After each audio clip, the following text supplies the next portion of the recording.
Бүгдээрээ сууцгаая. За сайхан амарсан уу?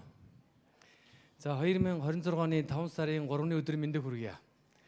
За энийг би ингэж их тод хэлээд байгаа шалтгааныг та нар ойлгож байгаа бах. Энэ он маань талдаа орлоо шүү дээ л гэдэг. Цаг хугацаа ямар хурдан өнгөрч явах юм уу? Энэ цаг хугацаанд дотор мэдээж бид нэр 26 он гарахад хүн бүхэн л их гоё зоригтой төлөвлөгөөтэй явсан баг. Тэрнийхээ одоо 50% нь хүрсэн үү үгүй юу гэдэг бас өөртөө бас дүгнэлт хийгээрэй. Турхаж байгаа хүмүүс бол одоо дахиад ингээ үзээрэй. За хэл сурч байгаа хүмүүс англи хэлнийхээ чадварыг шалгаад нэг кино мэнэ үзээд хэр ойлгож байгааг шалгаараа тийм үү. За бид нар байнга л нэг зориг тавьж яадаг хүний хувьд амьдралдаа ямар нэгэн зориг тавьдаг. Өглөө босоод өдөр хийх байгаа зүйлээ ч юм уу эсвэл жилээр нь ч гэдэг юм уу одоо шинэ ондоо би тэгнэ ингэн ийм хийж бүтээн ч гэдэг юм уу. За ингээд янз бүрийн зориг зөндөл тавьдаг. Гэхдээ нэг зүйлийг бид нар үл санаж явах хэрэгтэй. Тэгэхээр үнэхээр тэр зорилгоо бид нар тэр зорилгодоо итгэл үнэмштэй байгаа бол тэр зорилгоо биелүүлэхийн тулд өдөр бүр бид юу хийх вэ гэдгийг өөртөө сануулж явах хэрэгтэй. Тэгэхээр та нар санаж байгаа бол Хамзаргийн Батул гэж нэг хүний хэсэг байдаг шүү дээ. Тэгээ алсын хараа гэдэг бол зөвхөн хизээ нэгэн цагт хүрэх цэгийг тодорхойлдог биш. Зорилгыг тодорхойлдог биш. Харин өдөр бүр юу хийхийг чинь бидэнд сануулдаг юм аа гэж. Тэгэхээр бид нар бүтэн өдөр болгон цуглаад хуржээд эзний үгийг хам сонсоод, эзэн магтаалыг өргөөд, өргөл 11 өргөөд хамтдаа бас тодорхой цагийг өнгөрөөж биеинтэйгээ нөхөрлөх энэ цагийг хийж байгаа та. Бид нар бас л нэг зорилгыг хамт тээж ирдэг баг. Тэгээ тэр зорилгын төлөө бид нар бас цугладаг байгаа энд. Энэ бол Бурхны хүслийг мэдээж түүний хүслийн дагуу амьдрах гэж байна. Мэдээж хүн бүхний амьдралд асуудлууд, бэрхшээлүүд, бас аз жаргал, амжилт ялалт өөр өгөгддөг, өөр одоо бид нар туулж байгаа. Гэхдээ бид нар нэг л зорилго байгаа. Тэр нөхөр Бурхны хүслийг биелүүлж амьдрах, Бурхны зорилгын төлөө амьдрах юмсан гэж.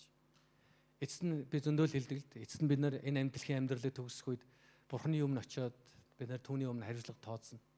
Түүний хаан шинээр өмнө зогсоод бид нар хэрхэн амьдрснаа түүний өмнө тайлагнах тэр цаг ирнэ. Яг энэ цаг мөчид бид нар юутай байсан бэ гэдгээс илүүгээр хэн байсан бэ гэдэг илүү хүнцэнтэй ач холбогдолтой тэр яриа байх болох. Бурхан биднээс хүсэж байгаа зүйлийг түүний зорилгын төлөө амьдрсан уу гэдгийг эзэн биднээс асуух тэр цаг мөч байдаг. Тэгэхээр өнөөдөр бид нар энэ цугласан тэгээ Бурханы өмнө ирсэн бол Бурханы үгийг сонсох гэж байгаа. Бид нар сая Бурханы магтан дууллаа, тэгээ гайхалтай магтаалын цагийг гаргалаа. Бүгдээрээ өөрсдөд байгаа талархлын сэтгэлээрээ эзэнд өргөл 11 өргөлөө. Одоо бид нар Бурханы үгийг сонсох гэж байна тий. Тэгээ нэм гариг бүр ирэхдээ бид нар үргэлж зүрхэндээ тээх хэрэгтэй байхгүй энэ нөхөр. Өнөөдөр Бурхан өөрийнхөө хүслийг надад мэдүүлээсэ гэж. Өнөөдөр Бурхан надад өөрийнхөө үгийг хэлээсэ гэж. Үүнийг бид нэр зүрхэндээ тээж явахгүй юм бол бидний нэм гаригийн энэ цугларалтын зорилго байхгүй болж байна гэсэн үг. Бид нар Бурханыг сонсож, Бурхантай ярилцаж бид нар өөрснийхөө залбирал гуйлтай түүнд хэлж, Бурхан өөрийнхөө үгийг бидэнд айлдаж, түүний үг сургаалын дагуу амьдрахын төлөө бид нар энэ цуглаж байгаа. Тэгээ өнөөдөр бид нар Яхошуа номноос үргэлжлүүлэн сурах болно. Яхошуа номын 6 дугаар бүлэг. Тэгээ бүгдээ Яхошуа номын 6 дугаар бүлгээс 1-ээс одоо 5 дугаар ишлэгийг би та бүхэнд уншиж өгье. За 6 дугаар бүлэг бид нэр тэр чигээр нь уншихгүй. Эхнээс нь бид нар 1-ээс 5-ыг уншаад тэгээд үргэлжлүүлэн эндээ суралцгална. За би уншия та анхаарлаа сонсоорой. Израильчуудаас болж 90 хөв чанд хаагдаад хинч орж гарахгүй болов. Тэгэхэд Ява Яхошуад за харагт юм. Би 90 хөв хаантай хамаг хүчит эрстэй чиний гарт өгч байна. Дайчид чинь бүгдээрээ хотыг нэг удаа тойрон алхах ёстой. 6 хоног ингэж алхам түнчлэн хуцсын гиврээр хийсэн 7 бүрээг 7 дахилж авдрын өмнө барьж явна. Харин 7 дахь өдөр та нарт хотыг 7 удаа тойрсны дараа дахилчид бүрээгээ өглөх ёстой. Хуцсын ивэр бүрээний уртаар хөнгөнөх дууг сонсомогцоо та нар цөмөрөө маш чангаар уугалан хашгиралт хотын ханын хэрэм нуран унамагц бүх хүн чигээрээ дайран ороо гэсэн. За өнөөдрийн та бүхэнд хаваалгах номлын сэдэв бол гайхамшигт ялалт гэсэн сэдвэр. За мэдээж ялалтууд их чухал үстэй. Бүгд ялах дуртай хүн байна уу?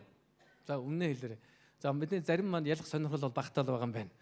Энэ яасан ч яд ингэж явах шиг байна. За тэр хүмүүс хитрхи хэтгэлтэй хүмүүс юм уу үгүй сайн мэдэхгүй л байна. За бид ялах дуртай. Ялалт бүр бидний хувьд их үнцэнтэй байдаг. Гэхдээ би энэ 6 дугаар бүлгийг би гайхамшигт ялалт гэж хэлээд байгаа нь энэ нь яг хүний бодож байгаа санаагаар бодсон төлгөөгөр болоогүй үйл явдлын тухай ярьж. Бурхны хийж чиглүүлэг өдөртөмжийн дагуу хийсэн ялалтын тухай хэлж байгаа учраас энийг би гайхамшигт ялалт гэж байгаа. Тэгээ бүгд хамт залбирцгаая. Бурхны өмнө зүрх сэтгэлээ нээгээд эзэн яг өнөөдрийн энэ 6 дугаар бүлгээр дамжуулж бидэнтэй яриасаа гэж өөрийнхөө үгийг хэлээсэй гэж бүгд гойн залбирцгаая. Тэгээ бүгд намайг дагаад залбирахгүй. Бидний их эзэн минь танд энэ өдрийн төлөө баярлалаа. Та өөрийн үгийг айлдаарай. Таны гайхамшигтай амьд үг миний зүрх сэтгэлд ирж надад ухаарл, ойлголт, итгэл найдварыг өгөх болтугай. Есүсийн нэрээр. Амен. Халелуя. Би өнөөдөр 6 дугаар бүлгээс ер нь бол 3 зүйлийг та бүхэндээ хуваалцах юм. 4 чухал зүйлийг хуваалцах юм. Нэгдүгээр ялалтыг өгөх Бурхны амлалтын тухай.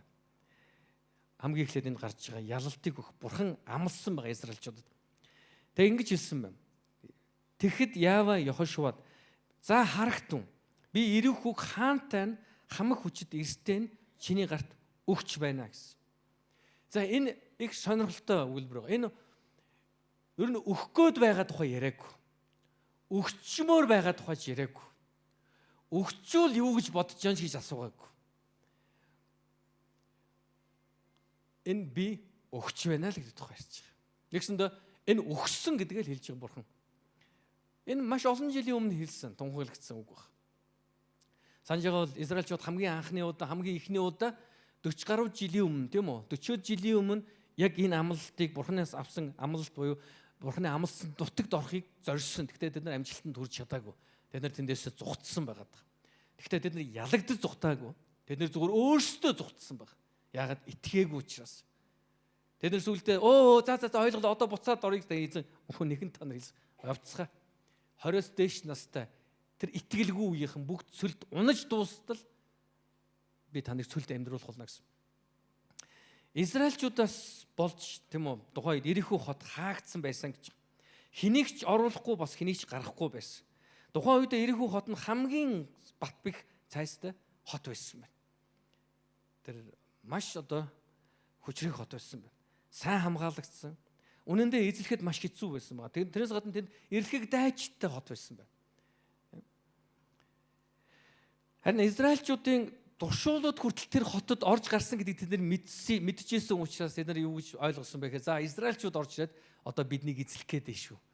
Бидний лөө дайрах гээд байна шүү. Тийм учраас тэд нар маш өндөржүүлсэн бэлэн байдалтай байсан байна. Хамгаалж ирсэн байна.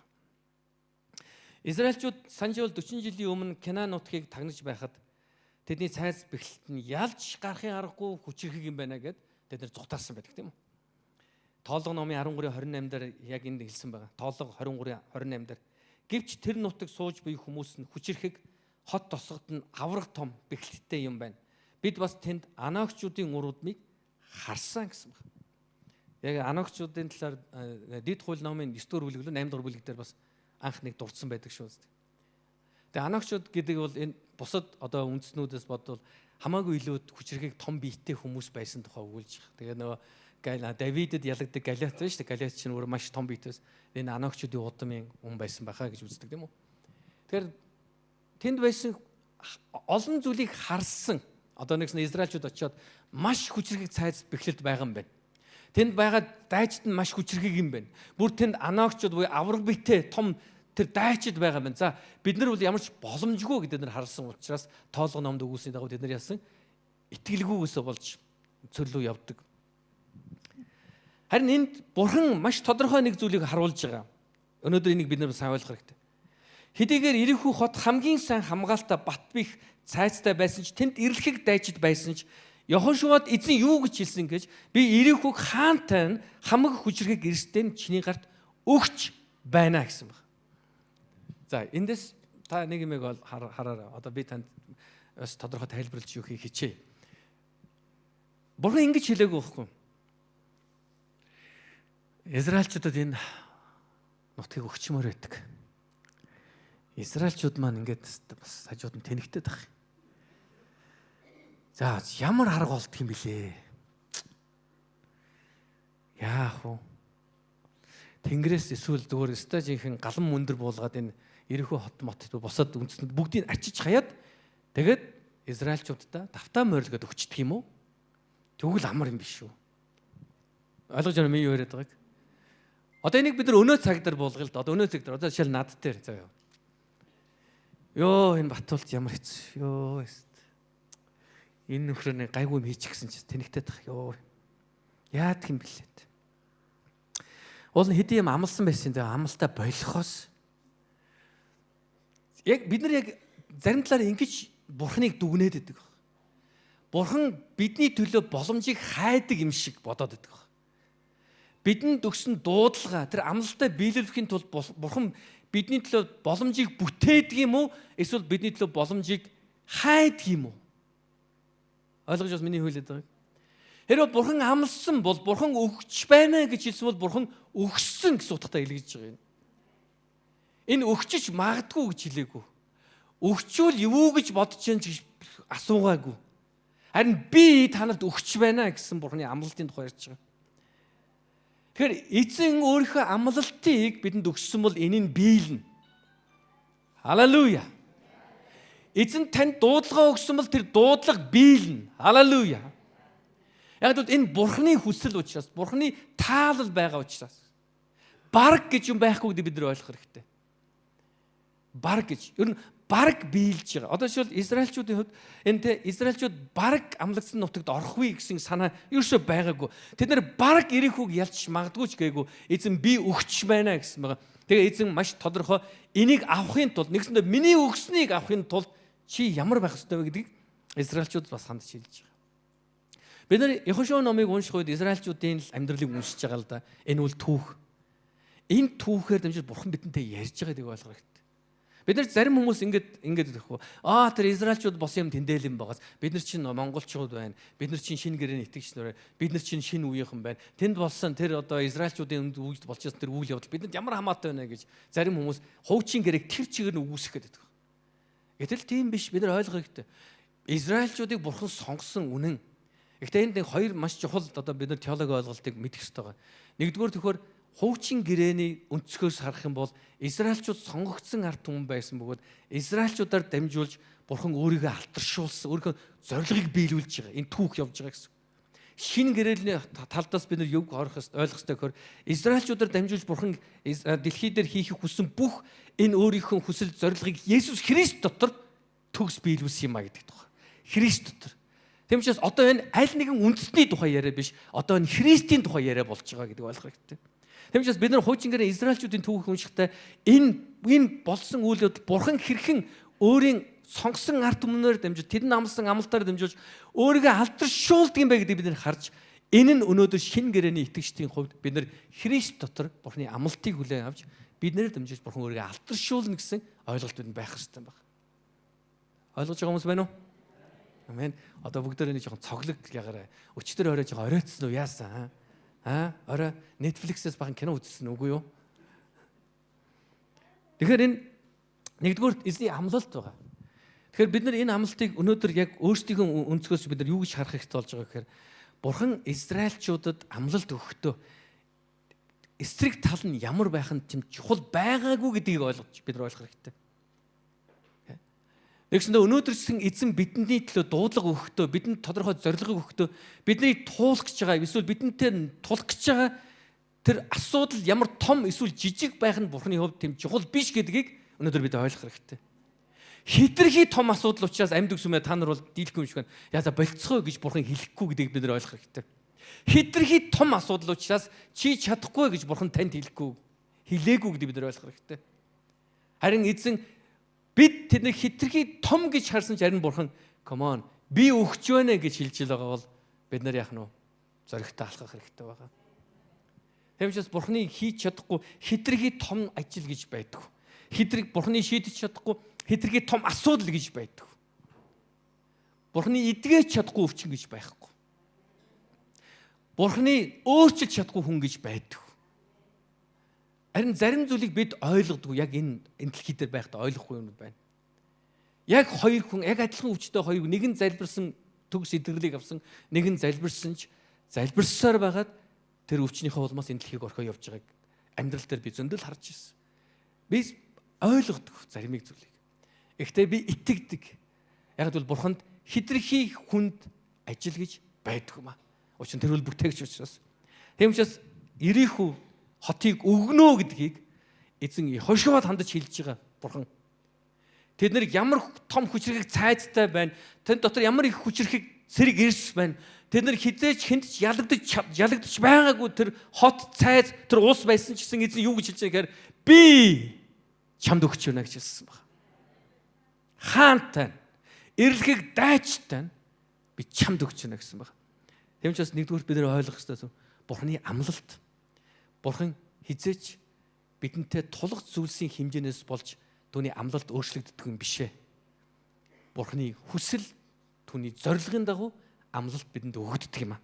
Хоёрдугаар Ирихүүгийн эсрэг тулалдах тактикийг тэнд хэлж гисэн байгаа. 3-5 дугаар ишлэлээр. Дайч чинь бүгдээрээ хотыг нэг удаа тойрон алах ёстой. 6 хоног ингэж алхна.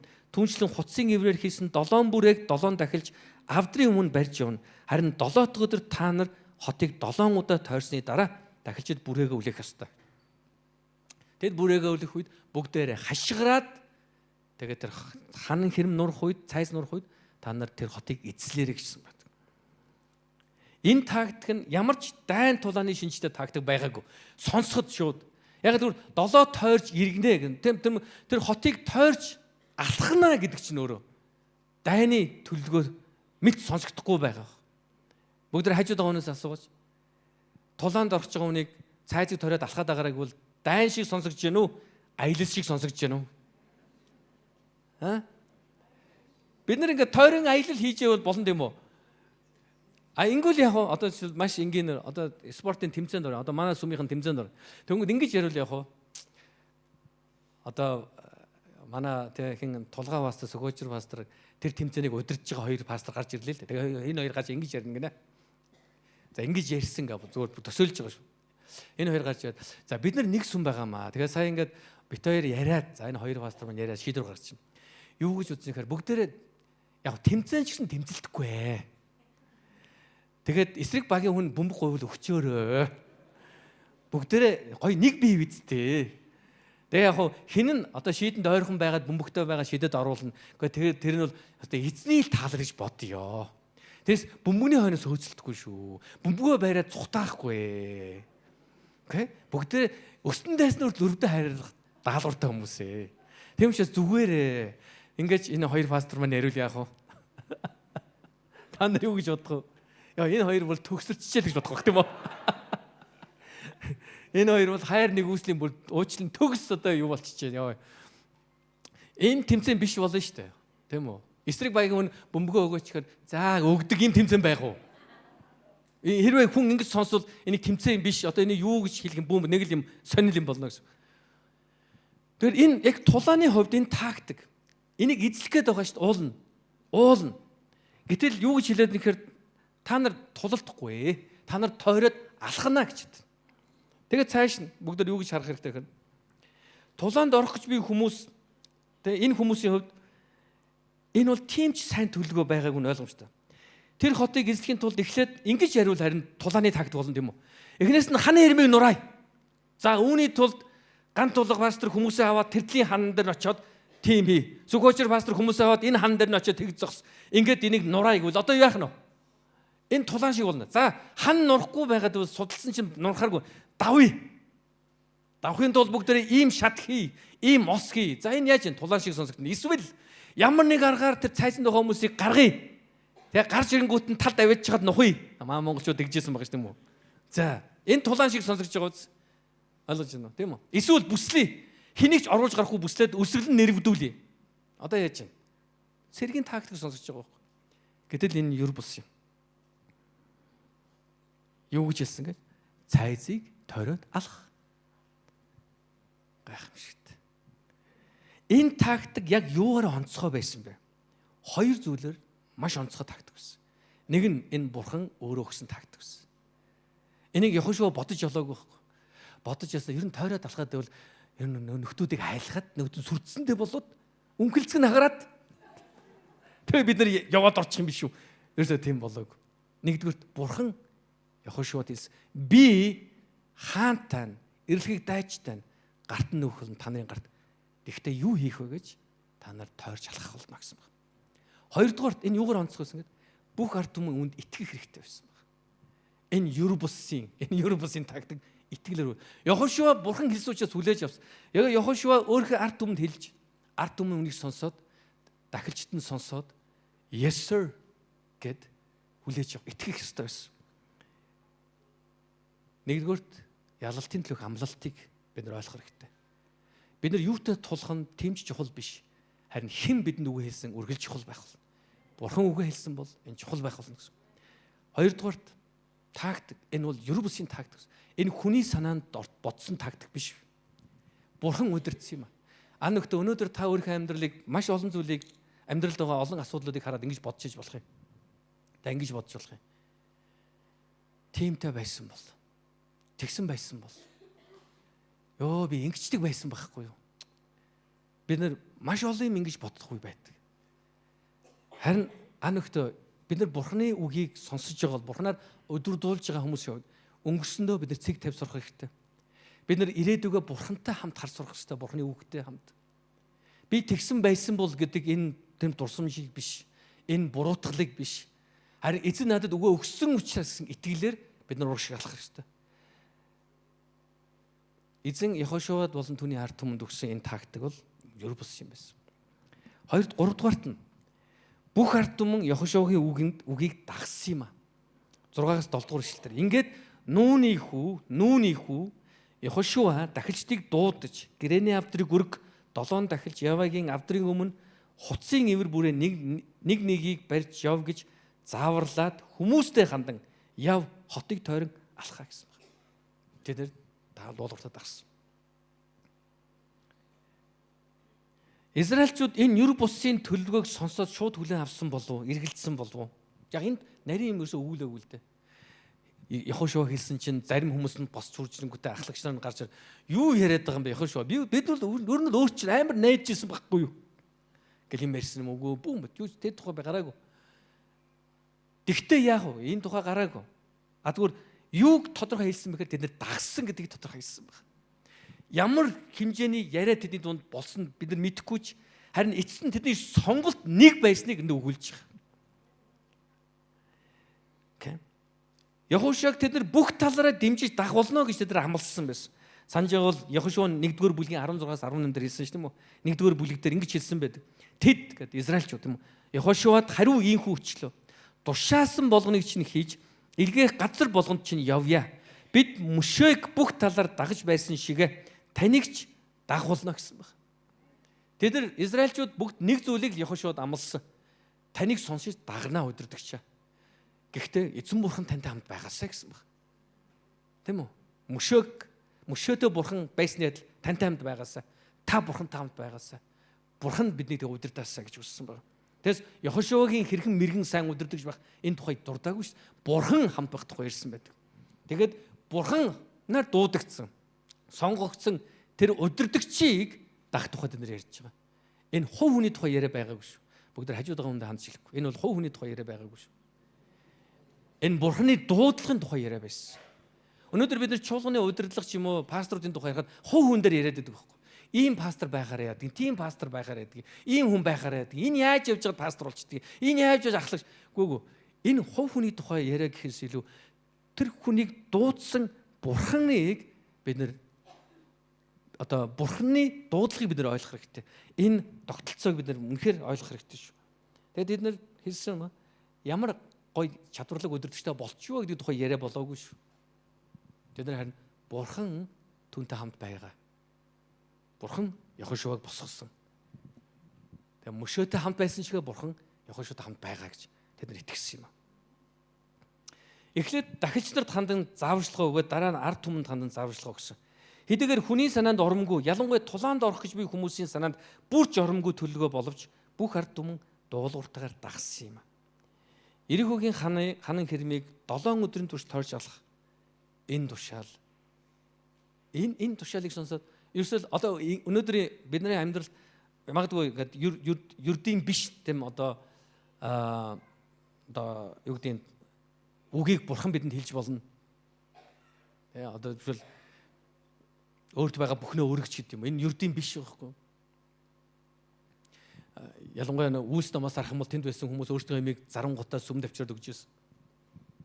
За ингэж хэлж байгаа би та нарыг одоо тэг гэдэг юм биш үү? Зүгээр тэр түүх яг тэгж үг гарч ирсэн. Яг тэд бурхан тэдэнд үгээ хэллээ гэж итгэж ирсэн учраас эвүүлдэж байсан. Тэгээ бурхан үгээ хэлсэн гэж тэд итгэж ирсэн учраас өөрснөө байхад зарим зүйлийг ойлгохгүй ч гэсэн харин итгэсэн байхгүй. Өнөөдөр таны амьдралд болж байгаа тохиолж байгаа зүйлийг та зарим зүйлийг ойлгохгүй байж болох юм. Яагаад ийм болох гэж.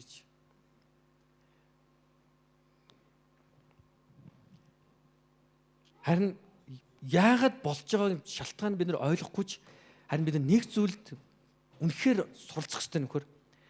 Бүх зүрх сэтгэл, бүх оюун ухаан, бүх сэтгэлдээ Бурханы үгэнд итгэх тухай ярьж байгаа. Үүнд бид нар суралцах хэрэгтэй байна. Библи бидэнд ингэж заагаагүй. Бүх юмыг ойлгоод дагаарай гэж хэлээгүй. Харин бүх юм итгээд Бурханы үгэнд итгээд дуулууртай байгаарай гэж хэлсэн байна. Йохошуа Бурханы хэлсний дагуу тэр даруй ард түмнээ дагуулсан. Тэрээр Бурханы үгэнд алгуур хандаагүй. Ер нь бол Бурханы үгийг сонсоод алгуурлна гэдэг бол юу итгэлгүй байгаад л. Бурхан үгээ хэлээд байхад за тэгж байгаа болондоо гэж явдаг хүмүүс байдаг. Библийн сургуульд сур. Эзний үг биднийг чиглүүлдэг. Библийн сургууль сурах.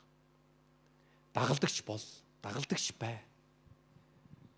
Эсвэл өөрт байгаагаа зориул, өрг, үйлчил. Яг энэ үгийг сонсоод бид нэр за ер нь бол энэ ойлгочлаа, ерөнхий санаагаа л олчлаа. Яг яванд яг боломж гарахаар. Надад ингэж уулзсан хүмүүс өндөө л байдаг. Ер нь пастор яг библийн сургууль яг явах хэрэгтэй гэдэг яг дотор сүнсүл хэлээд байгаа л да, мэдээд байгаа л да. Гэхдээ яг одоо боломж нь биш байна. Боломж яг таны хүссэн зүйлийн тухай яриад байна л гэсэн үг та боломж гэж яриад байгаа. Та яг өөрийнхөө библийн сургууль сурах тэр цаг үедээ хэрэгцээд байгаа бүх санхүүгийн асуудлыг шийдээд тэгээ та маш гоё тийм амар тайван библийн сургууль сурах гэдэг юм л та. Хоол унд нь бэлэн, ажил төрөл нь ойлгомжтой болцсон. Одоо ямар ч золиос зориул гарахгүй зүгээр библийн сургууль хичээлдээ төвлөрөл зүгээр Бурханы үгэнд төвлөрөөд. Гэтэл библийн сургууль гэдэг бол тулаан байдаг. Сүнсний итгэлийн амьдралын төлөв тэмцэл байдаг. Бүх юм таны хүснэр болсны дараа биш, харин Бурханы үгийг түүний үг сургаалыг суралцаж Бурханыг таньж мэдхийн төлөө бид нэр тэмцэж, тэмүүлэх нь энэ Бурханы таалал бас мөн гэдэг бид нэр ойлгох хэрэгтэй. Тэгээ Бурханы үгийг сонсоод алгуурлах гэдэг бол итгэлгүй байдлыг харуулдаг. Бурхан найдахгүй. Хэрвээ Бурхан үнэхээр үгээ хэлсэн гэж бодож байгаа бол тэр даруй үйлдэл сурах хэрэгтэй. Йохошуа тэнд за ойлгоцсон эзэ. Гэхдээ наа чи шууд ингээд хэлэх жоохон хэцүү. Энийг хүмүүстэй гоё ойлгуулахын тулд надад жоохон цаг хугацаа өгч. Тэгээ тэр хугацаанд дотор би жоохон сайн бодоодох юм. Тэгээ хүмүүст яаж ойлгуулах талаа би мэдээдэх юм. Ерөөсөө ийм болоогүй гэдэг бид нар харсан. Бизэн үгээ хэлсэн, Йохошуа хүлээж явсан, Йохошуа шууд итгэсэн баг. Йохошуа ингэж хийсэндээ маргаагүй шүү дээ. Яг инэ тойроод алхаа. Come on Бурхан. Яаж вэ тойрч алхах. Гэтэ эзэн гайхамшигтайгаар хийсэн шүү дээ, тийм үү? Энэ бүхнийг. Дуулууртай байдал бидэнд ер нь бол дуулууртай байдал эцэст нь тооцогддог. Тэрс та хэрэг итгэж байсан тухай яриач нь биш. Хэрэг гой зүйлийг бодсон чинь биш. Өнөөдөр энэ зааланд байгаа олон хүмүүс өглөө би бас 9 цагийн чирж хэлсэн санаж байна. Энд байгаа хүмүүс чуулган олон гоё юм бодож байгаа гэдэгт би эргэлзэхгүй. Бурхны төлөө бас их олон гоё юм бодож байгаа. Тэг тиймтэй бол би тэгэх байсан. Бурхны төлөө би юм хийж өгөх байсан. Би тэгсэн. Тааш тийм байхгүй. Би тийм хийхгүй байгаа нь Бурхан та өөрөө надад өгөөгүй учраас. Эсний явсараа Бурхан таны хэл буруу. Би бол хийчмээр л байсан. Нөгөө $100 өдөө ийсөө. Хананы мабучи. Хэрвээ та тэр $100 өгсөн байсан бол би аль хэзээ Бурхны сүмийг өрөөчих байсан. Би ингээл ийм хийчих байсан. Тэгсэн чинь та намайг харин ч өрөнд оруулсан. Та тэгээ миний залбирыг сонсохгүй харин ч. Тэгээд би сайндал сүмдө явсаар байгаа шүү. Бараг л би танай чуулганы чи хайчихгүй яваад байгаа та ер нь баярлах хэрэгтэй юм биш үү гэдэг. Сэдвэл бараг орох гэдэг шүү дээ. Та хичнээн сайн сайхан зүйл бодож байсан чинь хамаагүй. Хичнээн их зүйл Бурханы төлөө түүний зорилгын төлөө хийхийг хүсэж байсан чинь ч тэм чухал биш. Эцэст нь Бурхан дуулууртай байж үйлдэл хийсэн үгүй юу гэдэг л тооцогддог. Та нар санаж байгаа бол Ламсрын Батул гэдэг нөхөр ингэж хэлсэн байдаг шүү дээ. Түүх биднийг хийсэн хийгээгүй гэсэн хоёр ангиллаар л шүүх болно гэж. Хийсэн хийгээгүй хоёр ангил л байдаг, өөр юм байдаг байхгүй. гоё боддог хүн байсан шүү биш. Гоё бодож болно. Зөндөө гоё ярьсан байж болно. Өнөөдөр би энэ хоёр пастортойгоо суугаад сөхөөчр тулгаа хоёртойгоо суугаад зөндөө гоё юм ярьж байна. Хэвээ ингэж залбираа, тэгж залбираа, харин тийм мацаг авах тийм ваа. Тэгээ хизээрээс ихүү. За дараа жилээс суулъя гэх. Одоо энэ жил харин нэг жоохон арай өөр юм дээр. Ингээд яваад байвал энэ бидний ярьсан бүхэн худлаа болчиход байна гэсэн. Пастор илгээлтэнд явмаар байна. За хаашаа явмаар, хаашаа ч хамаагүй илгээсэн газар бүр чи явъя. Окей. Дорнд яваач. Хаашаа гинэ? Дорндоо. Захуу явж болохгүй юу? Гүг харин асуусан шүү дээ. Хаашаа явмаар чи үгүй. Хаашаа ч хамаагүй явуул гэвс. Тэгсэн л дээ. Тэгсэн би таныг захуу явах болов гэж хэлчих юм болов гэж бодсон. Бид нар нэг зандаа нэг өөрийн гэсэн төлөвлөгөөтэй аженда дотор ингээд нэг нууц төлөвлөгөөтэй мөртлөө наанаа ингээд бүхнээ зориулъя гэж томроод идэх байхгүй. Бурхан бүхнээ зориулъя. Тэгээ эзэн бүхнээ зориулъя. За тэгвэл өгчих гэдэг юм. Одоо юу? Гэдэг. Юу гэж байгаа одоо юу? Чисэн сая бүхнээ зориулъя гэж үзтэг. Тэгсэн л дээ. Бүхнээ зориулах юм уу? Зориулна л та. Хизээ. Миний тогтоосон цагт. Өөрөө тогтоосон цагтаа болчиход байгаа шүү бүгдээрээ. Бүх амьдралаа зориулъя. Хизээ. Бүх ингэж ярьдаг хүмүүс байна. Их сонирхолтой, гайхалтай хүмүүс байгаа шүү. Амьдралын асуудал бүгдийг шийдчихэд тэгээ бурхандаа үйлчлэлээ. Тэгээ яаж байгаа? Бурханы ачаанаас хөнгөлж өгч байгаа юм байна. Ямар их сайхан сэтгэл төв юм бэ? Тэгэхгүй нөгөө бурхан ачаа өрөөд нөгөө нөхрий чинь ёо одоо яана энэ хүн бурханд надад үйлчлээд би уун дуутсан юм дуутсан. Тэгээ үйлчлээд байгаа. Ёо энэ амьдрал хавг нэг жоохон ивэхээс ёо ямар ёо энэ одоо амьдрал шийчээд ирэхгүй. Бурхан тэгж бодно гэж бодож байна хүмүүсээ.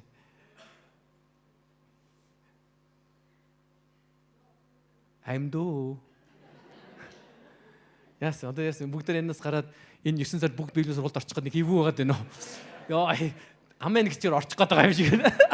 Амен гэж хэлэхгүй болохоор бурхан ингээд нэг таалахгүй болчих гээд нэг хамаг ажил бүтлэхгүйт гээд байгаа юм шиг нэг.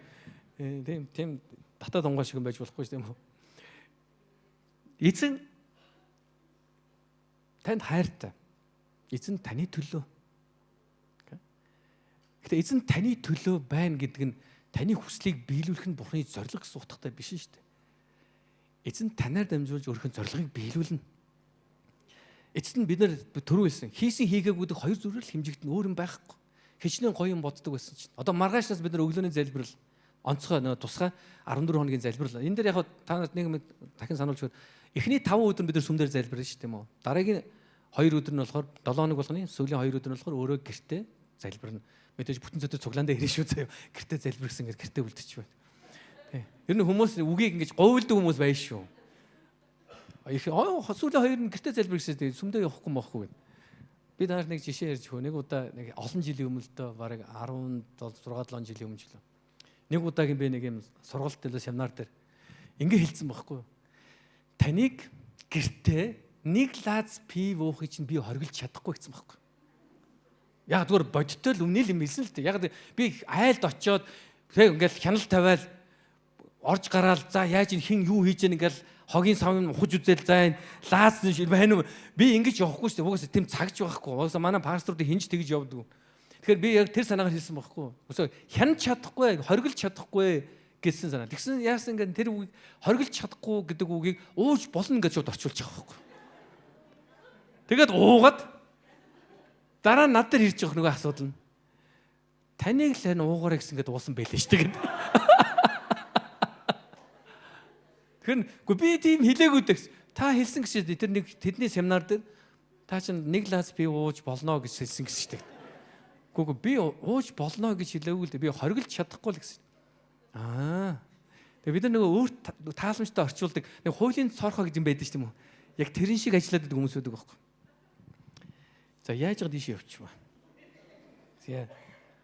Тэгэхээр ан өгтөө бид нар хичнээн сайхан бодож бурхны төлөө хичнээн олон юм хүсэж мөрөөддөг байсан. Өнөөдөр та юу үлдэж байгаа гэж үргэлж чухал. Нэг л өдөр бурханд их гоё өргөл өргөнө гэж боддог хүмүүс байна. Нэг л өдөр тэр цаг ирнэ. Одоохондоо болоогүй гэж. Энэ бол хамгийн буруу бодол. Нэгснэ ингэж бодож байгаа хүн яг ингэж ярьж байгаа ээжтэй адилхан байхгүй. Хүүхдээ нэг л өдөр хооллондоо гэж ярьж байгаатай адилхан. Нэг л өдөр би хүүхдээ хооллон доо. Одоо харин бэлэн биш багт юм даа. Юу ярьж байгаа. Ингэж их хүн ярихыг сонсвол та нар юу гэж бодох вэ? Энэ мэдрэл муутай гэж бодно тийм үү? Энэ яатсан гэж. Харин их хүн өөрт байгаа бүхнээсээ өөрийнхөө үр хүүхдийн төлөө зориулдаг. Өөрт байгаа бүхнээсээ. Байгаа бүхнээсээ шүү дээ. Бүр байхгүй бол бий болгож хүүхдээ өгдөг тийм үү? Энэ бол эцэг эхийн сэтгэл байхгүй зориулдаг. Тэрээс ингээл хүүхэд нь өсөөд байгаа харчаад ойлгож байна махгүй байгааг мэдэж байна. Харин би маргааш нөгөө өдрийн хоолн дээр мөнгөтэй байхын тулд өнөөдөр мах аваагүй байхгүй да чи. Ээж нь би өдрийн хоол идчихмээр шнаа чинь. Бид нар хинч их хүн тэгж ярихгүй хүүхэдтэй. Маргааш өдрийн хоол идэхгүй үгүй ажил дээр өдрийн хоолны мөнгөтэй байх уу гэдэг бол их хүний хувьд бол хамгийн ихний сонголт байхгүй. Тэгм эцэг аавын хувьд хамгийн ихний сонголт өнөөдөр байгаа бүхнээрээ би үр хүүхдээ тичээж тэднийг хангах юмсан гэж. Надад санал хэлж байгаа эцэгчүүд байна уу? Яа, баярлалаа.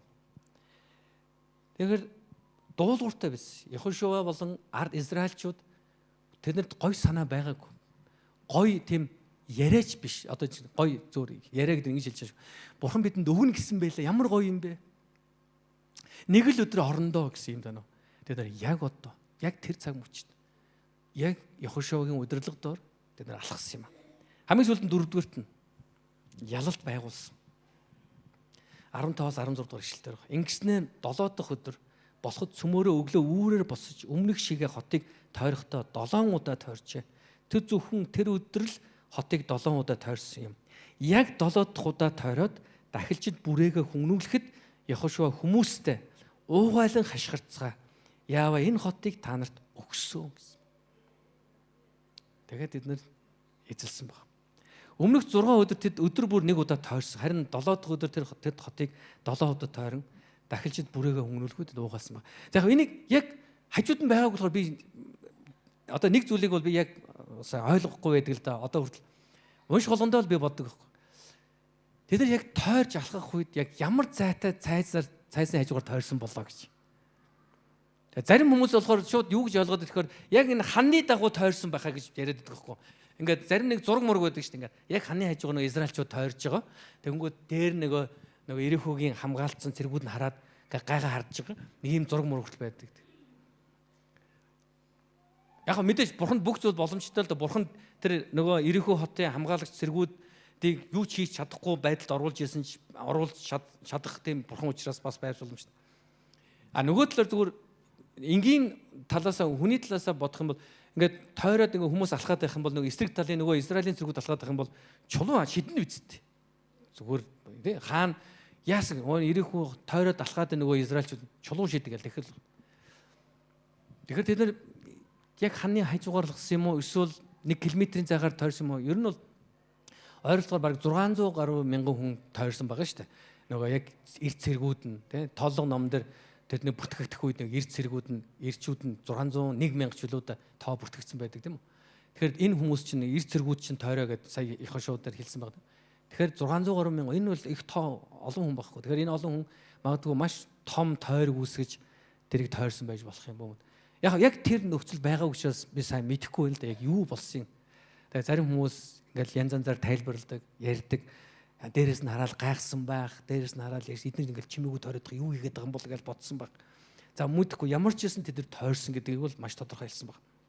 Харин тэд тойрохдоо тэд нар тодорхой даалгавартай байсан баг. Үүрэгтэй байсан. Тэр үүрэг нь юу гэж дуугаа байхдах байсан. Юу ч ярихгүй байхдах. Окей. Бурхны чиглүүлж байгаа өгж байгаа зүйл дээр бид нар үргэлж юм санагдав. Эзэн хизээч биднийг чи өөрөө мэдээ гэж хэлдэг үгдийг ойлгох хэрэгтэй шүү. Бурхны үг гэрэхэд биднийг юу хийх ёстой хэлдэг. Бурхны үг биднийг тодорхой удирддаг. Бурхан ингэж ийм үг гэдэг. Ер нь яг нэг иймэрхүү юм болно. Чи яг өөрөө ингээ багцаагаар бодохгүй юу? Тэгээ өөрөө ингээ мэрэгүү тархитай хүн байна да. Тэгээ өөрөө уучраа олоод наадгаа ийний үсттэй. Бид нар тэгж хэлдэг л дээ. Хүн даалгавар өгөөд за энд нэг юм дэвсчмээр ах юм. Чи тэг өөрөө мэдээд хийчээрэй гэж зарим хүмүүс хэлэх үе байд. Бурхан маш тодорхой энд өгүүлсэн баг. Бурханы төлөвлөгөө зорилго үг нь дуугаа алхаараа танарагдсан баг. Тэгээд тойроор 6 өдөр 7 өдөр 7 тойроор гэсэн. За эндээс бид нэг юм харах хэрэгтэй болж байна. Бурхан тэдэнд Иерихон хотыг өгсөн учраас тэд ялалт байгуулсан. Мөн Израильчүүдийн итгэлтэй, Бурханы үгэнд дуулууртай, итгэлтэй, тууштай байх нь бас ялалтыг авах нэг болцол байсан байна. За энийг бид нар маш сайн ойлгох хэрэгтэй. Юу гэхээр Бурханы болцолгүй хайр гэдэг сэдвийн доор бид нар Бурханы өмнө дураараа дүрх тухай ярих гэдэг байна. Яасан ч ядгийн тэртээ дөрөв Бурхан болцолгүй хайрлцсан, тэртээ дөрөв авралаа авцсан. Яасан ч ядгийн яг бүтэн зөдөр очил гимсчээ тэгэл бүхэн болчихно штэ гэдэг. Тэгэхээр бид нар яг ийм хандлагатай байх нь өөрөө Бурханд бүрэн итгэж байгаа юу үгүй юу гэдэг дээр баг асуултын тэмдэг тавьж байгаа. Ер нь Бурханд итгэж байгаа мó үгүй мó тухай. Хэрвээ бидэнд Бурханд үнэхээр итгэж байгаа бол бид нар өөрийнхөө дураар байж байгаа тэгээд бүтэн зөдөр очил гимсчийдэ гэсэн сэтгэлээр биш. Харин өдөр бүр Бурханы өмнө яавал би зөв амьдрах вэ гэдгийг сонгож үүнд итгэлээ тавих амьдрах хэрэгтэй болдог. Тэр энэ болцол биш. Болцолгүй хайр гэдэг Библи бидэнд ямар санаагаар бидэнд хэлдэг вэ гэхээр Бурхан бидний гим нүгэлтэй байхад бидний төлөө Есүс Христ үхсэн өөрөө болцолгүй маа гэсэн. Ингэсэндээ та нарын би сайн хүмүүсийн төлөө үхье гэж Есүс хэлээгүй байхгүй юу? Бүх хүмүүс нэгсэндээ хүний амьд хүрээгүй хүмүүсийн төлөө Есүс үхсэн. Зүгээр Есүсийн загалмаа дээр үхсэн үхэлд гим уучилсан хүмүүс нь болохоор яг хаяа худлаа ярьждаг, хай нэг хулгай хайждаг. Гэхдээ их хэмжээний ер нь бол нэг сая мая төгрөгийн хулгай хийсэн хүмүүс биш шүү. Саяас доош төгрөгийн хулгай хийсэн хүмүүс ийм юм яригдаагүй шүү дээ. Бүх хүмүүсийн тухай. Хичнээн мянган хүний амьд хүрсэн. Хичнээн олон хүмүүсийг хуурч мэхэлсэн. Таны өнөөдөр хамгийн үзэн ядж байгаа тэр хүний чинь төлөөрт Есүс Христ загалмай дээр совлогдсон нас барсан юм аа. Энийг болцолгүй хайр гэж яриад байгаа шүү. Харин Христийн дотор амьдрах гэдэг бол болцолтой байна. Яг тэр Христийн дотор амьдрахын тулд бид Бурханы үгийг дагаж амьдрах хэрэгтэй ярьж болж байгаа гэсэн. Ямжс энэ ойлголт багт. Энд Израильчуудад би та нарт Иерихог өгсөн гэсэн. Гэхдээ Иерихог та нар авахын тулд миний амлалтыг та нар хүлээж авахын тулд нэгдүгээр та нар итгэх хэрэгтэй, хоёрдугаар та нар дуулууртаа дагах хэрэгтэй миний туршаалыг. Тэд дуулууртаа дагсан. Тэгээд одоо яг энэ түүхэнд байгаа бас нэг чухал дүрийг гаргаж ирээ. Рахав. Янхан эмэгтэй Рахавын тухай ярьж байгаа. За одоо нэг юм хараарай хандлагатай. Бурхан өөрийнхөө сонгосон ард түмэндээ яасан амлалтаа биелүүлсэн. Мөн түүний ард түмнийг хүлээн авсан эмэгтэйгийн амьдралд Бурхан бас амлалтаа биелүүлсэн юм. Яг энэ бол нөгөө Авраам хэлсэн, Авраамд Бурханы амласан та нарыг өрөөгчдөг би өрөөж, та нарыг хараагчдаг би хараана гэсэн амлалт яг энэ Рахавын амьдрал биелсэн байхгүй. Одоо шинэ гэрээнд энэ Авраамын энэ амлалт Христ дотор бидэнд биелээ олцсон гэдгийг бид нар ойлгох хэрэгтэй. Одоо бид нар ямар нэг үндэстний тухай биш.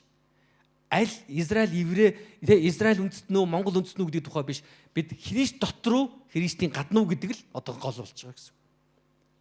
Харин яг тэр үед Рахав Израильчүүдийн талд зогссон учраас Бурхан Рахавыг дээр амлалтаа биелүүлсэн. Рахавд өгсөн амлалтын дагуу түүний гэр бүлийн гишүүд аврагдсан. Тэгээ ингэсэн байгаа 6:25 дээр Йохошуа янхан эм Рахавыг л эцгийнх нь гэрийнхэн ба хамааттай бүхэнтэй амьд үлдээсэн юм. Иерихог тантуулгаар явуулсан Йохошуагийн элч нарыг нуусан тул Израилийн дунд Рахавийнхан өнөө хүртэл амьдран суусаар байна гэсэн байна. Бурхан амлалтаа биелүүлдэг. За одоо нэг энэ үгийг та сайн бодоо. Бурхан амлалтаа одоо за Бурхан амлалтаа биелүүлэх боломжгүй өчүүхэн хүн гэж байхгүй. Нүгэлбэр ойлгомжтой болж байна уу? Яг би амлсан. Гэхдээ Батбол дээр ч арайч бас болохгүй хөө. Бурхан ийм биш л гэдэг энэ түүх бид маш тодорхой хэлж байгаа. Тэр янхан эмэгтэй Рахав итгэлээ харуулсан учраас Бурханд итгэсэн учраас тэгээд түүний итгэл бол зөвхөн үгэлдэл байгаагүй. Үг байгаагүй. Энэ үйлдэл байсан. Еврей номын 11:31 дээр хэлсэн байна. Итгэлээр Рахав гэгч янхан эмэгтэй дуршуулуудыг эв иээр хүлээн авсан тул дуулуугүй хүмүүстэй хамт үргэлдээгүй юм аа гэж. Тэр итгэлээ харуулсан. Тэр Израилийн Бурханы тухай сонсоод итгэсэн баг. түүнд итгэхийн тулд өөрийн өвгд эцгээс өвгдөөс уламжиж ирсэн өөрийнхөө шашин шүтлгээсээ тэр татгалцсан байдаг. Яагаад бол тэр үнэн бурхан байна гэж тэр итгэсэн. Энэ бурханы тухай сонсоод Израильчүүдийн тухай сонсоод хүмүүс хоёр янзын үйлдэл гаргасан байхгүй. Нэг нь ганцхан Рахав дээр гарч байгаа. Итгэсэн байгаа. Танай бурхан ч үнэхээр дээд тэнгэрийн доод газрын бурхан муу юм байна гэж тэр дуршуулуудад хэлдэг Рахав. Санаж байна уу? Хоёр дахь үйлдэл нь бусад хүмүүс байсан. Айц, хамгаалъя. Өнөөдөр таны хувьд яг ямар сонголт хийсэн бэ? Та бурханд итгэж, бурханы талд, бурханы өмнө дуулууртай байж, бурхан бол миний аврагч, зөвхөн миний төдөг, миний гэр бүлийн, миний үр хүүхдийн, миний ойр дотны хайртай хүмүүсийн маань, миний улс үндэстийн маань аврагч юм гэсэн итгэл тань байна уу? Эсвэл та зүгээр за сонсоод гэсэн чи амар юм сайрсан. Зүгээр энэ сүмийн нэг хэсэг болоо явж ивэл бас тамд мамд орчихгүй айтайхан ч байх чинь билүү гэж бодоод байна. Ингэсэндээ айц таны хөдлөөд байна уу? Итгэл таны хөдлөөд байна уу? Израильчүүдийн туршуулуудын төлөө Рахав өөрийгөө эрсдэлд оруулсан. Тэднийг нуусан байдаг. Өнөөдөр бид нар итгэлийн амьдрал гэдэг бол эрсдлийг тооцож итгэлээр алхахыг бодох хэрэгтэй. Бүх юм бидний хүснээр байж, бүх юмд ямар ч эрсдэл өгөөгээр итгэлийн амьдрал гэж байдаг. Бид нар Христийн үгийг, сургаалыг дуулууртаа дагах үед бид нар зарим хүмүүст үзэн ядагддаг, зарим хүмүүст хүлээн зөвшөөрөгддөг. Гэхдээ эцэст нь Бурхан бидний зүрхийг харж яадаг байна. Тийм учраас Рахав яасан гэж Ирихүг орхин Бурханы ард түмний нэг болсон. Тэгээд түүний нэр Христийг энэ дэлхий дээр ирэх удамд бичигдсэн байна. Өнөөдөр бид нар Рахавын тухай яриад түүний итгэлээс хамтдаа суралцж байна. Энэ бол итгэл. Итгэл гэдэг бол зөвхөн үг биш юм аа. Энэ бол үйлс юм аа. Дахин хэлье. Бид нар хичнээн гоён боддог байсан. Сүм чуулганыхаа төлөө, Бурханы төлөө та хичнээн олон сайхан зүйл боддог байсан. Тэр тэмч чухал биш ээ. Эцэст нь та бодож, хүсэж, залбирж байгаа бүхнээ биелүүлсэн үү, үгүй юу гэдэгтээ л та шүүхтг болно. Төгсгөлд нь 6 дугаар бүлгээс бид юу сурах вэ гэвэл энэ бүлэг бидэнд тэгвэл юу зааж байгаа вэ? Яхош итгэлийг бидэнд зааж байна. Яхошо болон ард түмэн Бурханы юр бусын төлөвлөгөөнд итгэсэн учраас Бурханы амлалт тэдний амьдрал биелсэн юм аа. Рахав Бурханд итгэсэн учраас Рахав болон түүний гэр бүл аврагдсан юм аа. Би дахин хэлье. Бурханы амлалт биелэх боломжгүй өчүүхэн хүн гэж юусэн байхгүй. Та магадгүй өөрийгөө бодож иж болох. За би ч дээ мэдгүй энэ тэр гээл пастор маструуд гээл сүмөмд олон жил яваад байгаа хүмүүс ч юм. Тэр хүмүүсийн амьдралд бол болдог юм шиг байна. Би мэдгүй. Энэ бол буруу бодол. Та нарын зарим чинь магадгүй зүгээр сүүлийн удаа сүм дээр ирж иж болох юм. Тэгж бодож. За сүүлийн удаа очиод энэ удаа л яг залбираал үзье. Тэгэл болохгүй л тэгэл болиё доо. Харин бид нар өөрсдөө асуух хэрэгтэй. Би Бурханд болцол тавьж итгээд байна уу? Би Бурханыг байгаагаар нь тэр хинбэ гэдгийг мэдэж би итгээд байна уу? Бурхан миний төлөө сайныг үйлдвэл тэр миний Бурхан мөн гэсэн итгэл вэ? Эсвэл Бурхан намайг ямар ч замаар дагуулсан тэр бол миний эзэн гэсэн итгэл үү? Хоёрдугаарт нь бид нар юу сурдаг гэхээр дуулууртай байх. Зөвхөн итгэх нь итгэж байна гэж ярих нь хангалттай биш, дуулууртай байх. Бурханы төлөвлөгөөнд дуулууртай байх, Бурханы үгэнд дуулууртай байх тухай ярьж байгаа. Гуравдугаарт нь бид нар эндээс юу харж байгаагаар зоригтой байх тухай ярьж байгаа. Зоригтой байх тухай. Бурханы төлөвлөгөө биелүүлэхийн тулд тэдэнд зориг хэрэгтэй байсан. Тэд нар тойрж алахын тулд тэдэнд зориг хэрэгтэй байсан. Бурхан үгээ хэлсэн гэхдээ тэд нар итгэсэн, энэ үгэнд дуулууртай байсан. Тэд нар зоригтой алхмууд хийсэн. 4-дүгээрт бид нар юу харж байгаа тууштай байдал. Тэд нар тууштай хийсэн. Эцсээ хүртэл тэд нар алхсан. Тэд нар 2-3 өдөр алхсны дараа за боли гээгүй. Тэд нар энэ ч та бүтэхгүй юм байна гэж яриаггүй. Тэд нар эргээд Яхошогийн эсрэг бослог гаргаагүй. Харин ч тэд нар эцсээ хүртэл дуулууртай байсан. Маш олон юм дээр яг хүмүүс яг юм энэ дээр би танд хэллээ нэг чухал зөвлөгөө өгмөр байна л да. Пастор чи хувьд маш олон хүмүүс юу ч дуусаагүй байхад аль хэзээний дүгнэлтээ гаргаад шүмжилсэн байдаг. Тэгсэн юм байна. За тэгсэн байна. Энэ бол хэвээр хэрэггүй. Гүг наа чин гэдэг үйл ажиллагаа дууссан юм уу? Дуусаагүй бол гэхдээ ер нь бол би ойлгоцсон. Ер нь бол энэ бол дими юм байна гэдэг. Бүү яар дүгнэлт гаргахын тулд. Бүү яар. Би олон удаа тийм байдалд орж ирсэн. Намайг тэгж дүгнжсэн хүмүүс байдаг. Ингээд дуусаа. За Батболдын карьер ингээд дуусаа. За дуусаа. Энэ хүн. Амьд өгсөм дуусаа. Бүр тэгж хэлжсэн юм байна. Амьд өгсөм одоо хүртэл байгаа юм уу гэж тийм. Юу гэж байгаа. Яг тэр аль хэзээ тэр хүмүүс мэдээж би миний гаргаж ирсэн шийдвэр юм уу эсвэл сонголтууд маань чуулганы төлөө бурхны төлөө гэсэн хэрнээ яг бидний хүсэжсэн бодожсэн үр дүнд хүргээгүй юмнууд зөндөл байд. Хүмүүс яг юмыг эцсийн тэр хамгийн сүүлийн бурхны одоо тавьж чадах тэр төгсгөлийг харахгүйгээр наан дүнэлтэй байдаг. Та нар санаж бол ноо гэдэг юм уу? Ноо юу хийсэн? Зав барьсан биз дээ. Авдар гэдэг юм уу? Зав. Тэр олон жилийн турш тэр завийг барьсан. Түүнийг барьж эхлэхэд хүмүүс түүнийг шоолж ирсэн баг. Нэг ч бороо байхгүй, ямар ч үер болоогүй байхад зав барьж яадаг. Энэ мэдрэл муутай хүн. Түүний 3 хүүн бас иччихсэн баг. Бэрүүд нь бас санаа зовж ирсэн баг. Хүмүүс хурж ирэнгүүтээ та нар заваар яах гэж байгаа гинэ. Тэгэд ийм том зав. Хамаг байгаа мөнгөө зав бариад л бидэг. Хөвгч авдар бариад л бидэг. Хамаг байгаа мөнгөөр бол хийгээд. Энэ нөө тэнэг. Энэс мэдрэл муутай болсон. Тэр төслийг эхлэх үед л тэд нар түүнийг доромжилж яасан, дунд үед нь доромжилж яасан. Түүнийг барь дуусны дараа ч гэсэн одоо хардаа барьчлаа шүү дээ. Одоо яах ямар ч ус байхгүй, гол байхгүй, хөгөр байхгүй. Одоо хин нэстэй ноо нэрээстэй энэ онигоо боллоо одоо л гэжсэн. Тэгээд тэд нар бас айгуул ноогын тухай дуу зохиосон ч юм билүү те. Нэгэн тэнийг ноо байжээ. Хөвгч авдар барьжээ. Бороо орсонгүй. Онигоо. Гэтэл яасан тэр яг барь дуусны дараа тэнд байсан тэрэнд оруулах ёстой бүх хүмүүсээ гэр бүлийн гишүүдийг тэгээд амьтдыг оруулсны дараа бурхан хаалгыг хаадаг. Тэгээ нөх хүмүүс шоосоор одоо эдгээр энэ хөвч явдан дотор ороод шатаж өгөх баха. Тэгсэн бороо тусал орж эхэлдэг. Тэгээ Библи үгсний дагуу газрын гадаргуун хөрснөөс ус, газрын дороос ус, газрын дээрээс ус. Тэгээд галав юулдаг баг. Харин одоо авдар дотор байгаа ноогын гэрвэл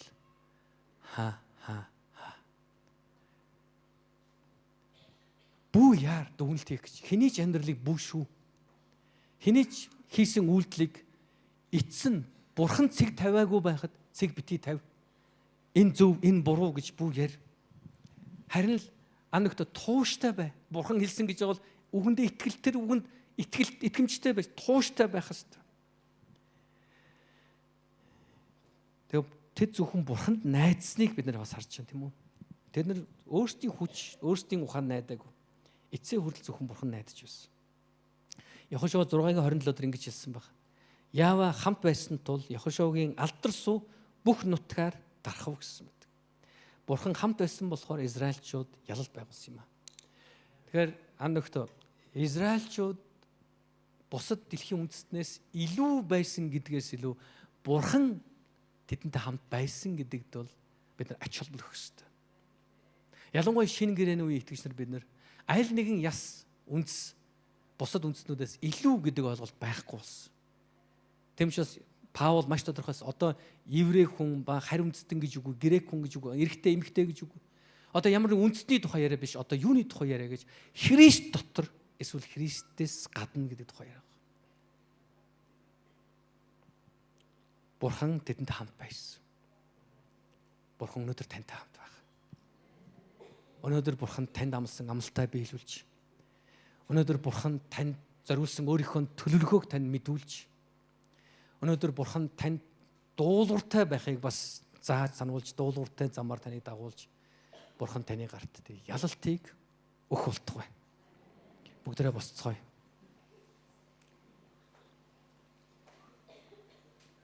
Бурхан өргөх болно.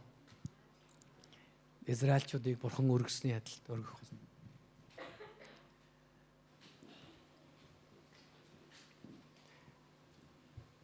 Бид нар Йохошуа номын эхний 5 бүлгийг 6 бүлгийг өдөр ингээд дуусгах чинь. Тэгээ мэдээж дараагийн бүтэнцээр хэдүүлээ 7 дугаар бүлгийг сонтаас бид нар суралцгална.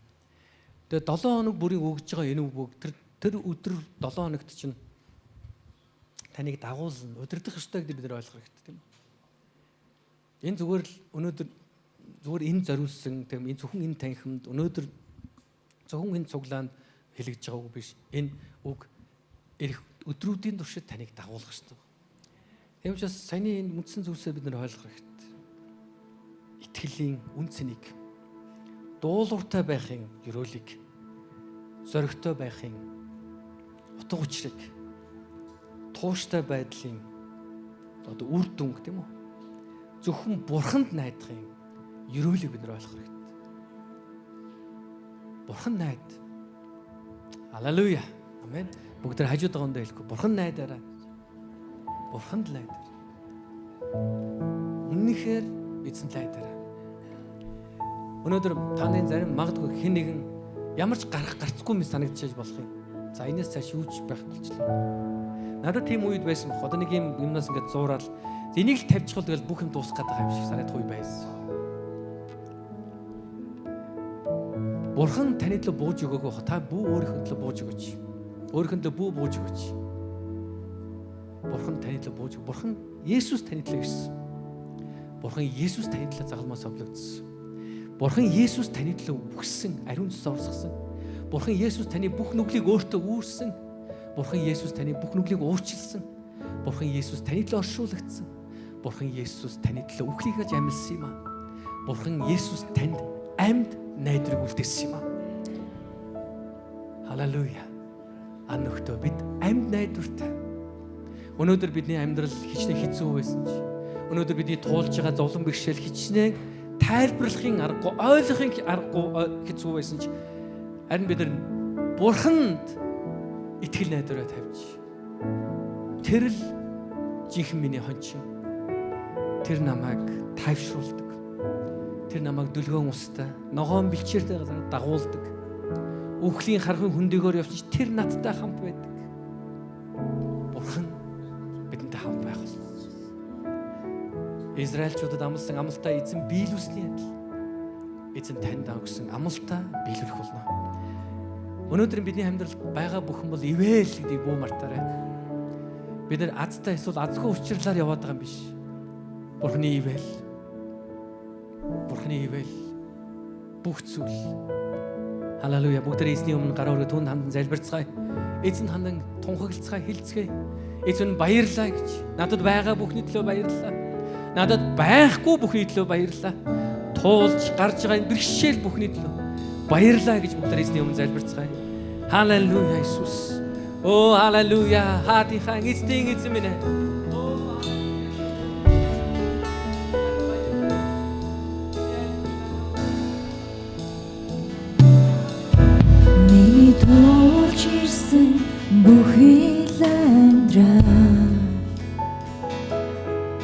Миний өнгөрсөн цаг мөч бүхэн миний алхаж ирсэн харвей замуу хойто хял биш тэрийвэл басан өглөө наран мандаж арай жаргасан Хаврын анхны бороо намрын ургац Өдөр салидоо гайхалтай мөчүү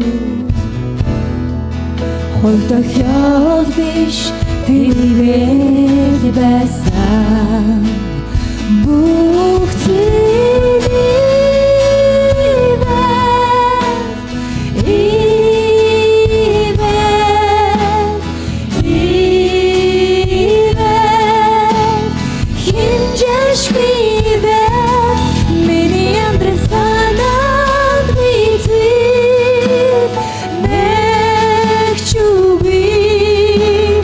Бүх зүйлээ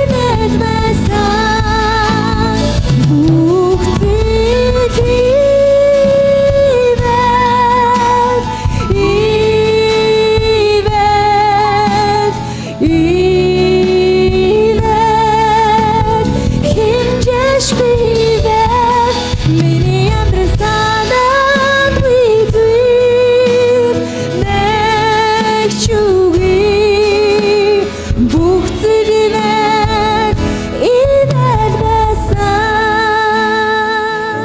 Эзэн минь өнөөдрийн үгэнд баярлалаа.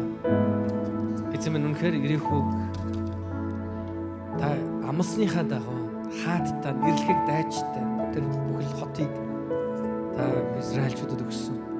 Тэдэнд ялалтыг өгсөн. Энэ бол таны амлалт байсан. Та өөрийнхөө амлалтыг биелүүлсэн. Та тэр сул дорой эмэгтэй Рахавд ч гэсэн та өөрийнхөө амлалтыг биелүүлсэн. Өнөөдөр энд байгаа хүн бүхний төлөө таны амлалт биелэх болтугай. Бас биелнэ гэж итгэн залбирч байна эзэн минь. Танд баярлалаа бидэнд өгсөн таны амлалт, таны хангалт ирэх болтугай гэж. Бидний итгэл дотор эзэн минь сүмсээр улам хүчрэгчтэн та туслаарай. Эзэн минь өвчтөе нэг та эдгээгээрэй. Санхүүгийн бэрхшээл байгаа хүнийг та санхүүгийн тэр бэрхшээлс гарах арга замыг үе таалгыг нээж өгөөрэй. Эзэн минь нурсан байгаа бүх харилцаанууд сэргэх болтугай босох болтугайг залбирanгуйч. Их эзэн минь танд баярлалаа. Тийм ээ. Бүх зүйлийн төлөө танд талархъя. Эзэн Есүсийн нэрээр танд даатхан залбирлаа. Амен. Халелуя. Амен. Биний амьдрал байгаа бүх зүйлийвээ эзэн талархъя. Тэгээд Йохошуа 6 дугаар бүлгээс сурсан зүйлээ бүү мартаарай. Итгэлтэй байцгаая. Дуулууртай байцгаая. Эрд зоригтой байцгаая. Тууштай байцгаая. Бүх зүйл бурхан зөвхөн найдацгаая. Амен. Эзэн та бүгний өрөөх болтугай. Тэгээд бүгдээрээ ерөөлийн залбирлаар хүлээж аваад өнөөдрийн цуглаанаа өндөрлцгөөе. Их эзэн таныг хамгаалж өрөөх болтугай. Эзэн таны дээр өөрийн нүрийг гэрэлтүүлж танд өршөөнгүй байх болтугай. Их эзний тусламж таны дээр байж танд амар тайвныг өгөх болтугай. Эцэг хүү ариун сүнсийн нэрээр өрөөн залбирлаа. Амен.